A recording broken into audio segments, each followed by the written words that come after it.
Ya itu tadi, sifat keibuan itu, kasih sayang, melindungi, afeksi, apa namanya, rendah hati, semacam sifat baiknya tuh di situ. Jadi biarpun diapa-apain gitu, misalkan kayak contohnya gini deh, Rasulullah itu kan suka diludahin, dilemparin batu, nggak balas. Ini sifat tanahnya ini tinggi gitu. Jadi sebenarnya semuanya tinggi sih, semuanya tinggi.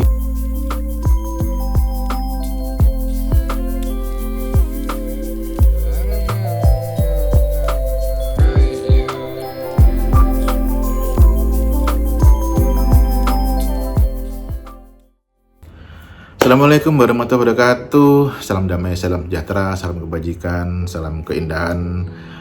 Om Swastiastu. Ketemu lagi dengan saya, Yahri Fandaru, di channel Sinau Urip. Baik, ini channel membahas tentang apapun, cerita tentang kehidupan, hikmah-hikmahnya, lalu ya mungkin sekedar pengetahuan-pengetahuan yang saya serap dari mana-mana dan dari teman-teman juga. Ya intinya sih di sini bukan ajaran, bukan pelajaran, bukan ajakan juga, bukan doktrin. Ini hanya menjadi wadah bagi kita untuk belajar dan diskusi bersama, untuk mencari ya keseimbangan lah gampangnya gitu. Oke baik, jadi kemarin udah membahas tentang udara, air dan api. Nah, ini yang terakhir mungkin ya. Bukan yang terakhir, yang keempat deh, yang terakhir masih ada ether.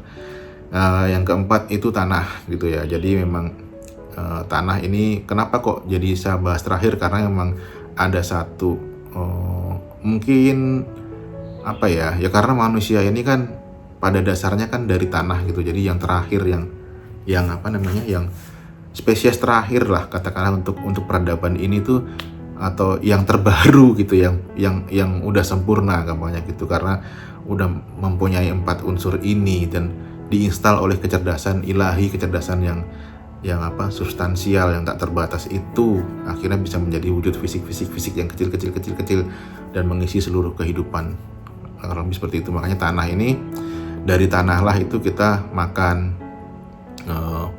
menyerap energi dari tanah ya, dari tanaman yang jadi buah-buahan, dari sayuran, lalu itu juga dimakan oleh hewan, misalkan kambing, sapi, yang itu juga dagingnya kita makan, dia makan sesuatu dari tanah. Lalu kita juga mengambil air dari tanah. Jadi semuanya itu memang dari tanah ya. Jadi kayak semacam tanah itu ya bumi ya. Jadi kalau istilahnya itu mungkin di Jawa ya, Bopo Angkoso dan Ibu Bumi. Itu Bopo Angkoso. Angkoso itu ya ether ini, keseluruhan dari, bukan cuma udara tapi keseluruhan dari apa yang ada di awang-awang itu loh, yang di langit, yang di mana sampai jauh itu ether itu sendiri. Lalu bumi itu salah satu manifestasi dari ibu gitu. Mungkin ada planet-planet yang lain, tapi karena ya kita hidup di bumi ya, kita sebutkan sebagai bumi ini manifestasi dari ibu, di mana yang menghidupi seluruh kehidupan, makhluk-makhluk yang ada di permukaannya gitu. Mungkin di dalamnya juga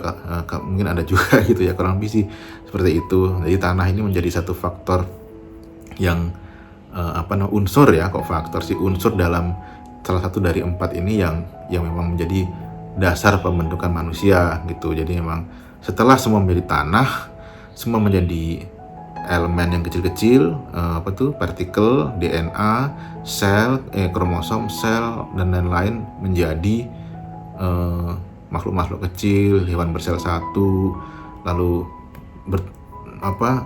vertebrata, menjadi ikan, menjadi reptil, menjadi mamalia, menjadi primata, menjadi manusia. Maka manusia ini terakhir, semua yang dari tanah membentuk manusia, itu seperti itu. Nah, sekarang itu secara penjelasan secara substansial seperti itu. Memang manusia dari tanah itu bukan dibentuk kayak tanah liat tuh, bukan, tapi ya seperti itu maksudnya itu. Nah, lalu bagaimana tentang unsur-unsurnya, unsur-unsur manusia dari tanah itu ya sama, yang gampangnya dari makanan itu. Makanya kita hidup dari semua yang ada di tanah, mati dikubur di tanah, itu ya filosofisnya seperti itu gitu. Lalu bagaimana dengan sifat-sifatnya? Tanah ini punya sifat yang ya itu tadi, sifat keibuan itu, kasih sayang, melindungi, afeksi, rendah hati, semacam sifat baiknya tuh di situ. Jadi biarpun diapa-apain gitu, misalkan eh, kayak contohnya gini deh, Rasulullah itu kan suka diludahin, dilemparin batu, nggak balas. Nah, ini sifat tanahnya ini tinggi gitu. Jadi sebenarnya semuanya tinggi sih, semuanya tinggi gitu karena manusia sempurna ya. Tapi di saat cerita itu unsur tanahnya yang sedang tinggi gitu. Jadi dia nggak balas, terus tetap tersenyum, tetap memberikan kasih sayang. Itu saking aktifnya unsur tanah yang ada dalam dirinya gitu. Jadi sifat-sifat tanah itu memberi kasih sayang, diinjek-injek juga nggak apa-apa, intinya tuh nggak pernah balas, pokoknya memberi aja gitu, seperti itu. Nah, ini sifat positifnya gitu. Tapi juga ada sifat negatifnya gitu. Jadi sebenarnya tapi balasnya tuh berbeda gitu. Pembalasannya tuh sebenarnya lebih ke efek gitu, dampak, bukan membalasnya. Jadi kayak seolah-olah itu kalau kita dilemparin sesuatu nggak balas dengan rendah hati, tetap baik, itu balasnya itu bukan dari dirinya sendiri, bukan dari tanah kita, bukan dari unsur tanah kita sendiri, tapi semuanya akan membalas gitu. Jadi unsur yang lain tuh, misalkan contoh ya, gampangnya gini, ketika manusia mengeksploitasi bumi gitu, tanahnya dihabisin buat properti, nggak ditanamin pohon, unsur airnya kurang, terus jadi kopong, jadi kering. Kalau pohon itu kan mengikat ini ya, seperti di konten yang pernah saya bikin tuh, itu kan keseimbangan yang ada di dalam tanah, terutama kulit ini ya, kulit bumi itu seimbang, jadi mengikat. Nah, ketika itu unsur tanahnya berkurang, kan keropos, nggak ada, kering gitu, otomatis kan menjadi panas, menjadi airnya tuh drojok, apa istilahnya itu, lewatnya tuh lebih kenceng. Nah, yang balas itu unsur-unsur yang lain gitu. Ketika tanah ini udah dirusak gitu, pasti akan terjadi kebakaran, lalu ada banjir. Ini kan unsur-unsur yang lain yang membalasnya. Angin juga begitu sama.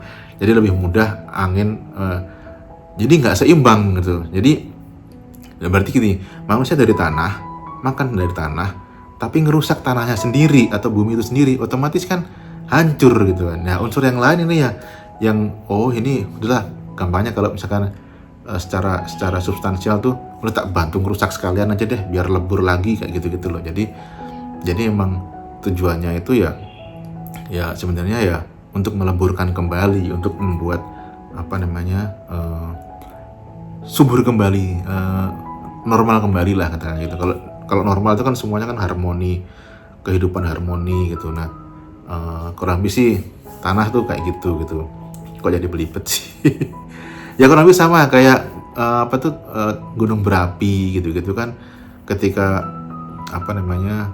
tapi ini beda ya, ini siklus ya, gunung berapi. Ya kurang lebih seperti itu. Jadi yang membantu itu ya unsur-unsur yang lain, yang membantu untuk balas dendam, itu bukan tanahnya sendiri.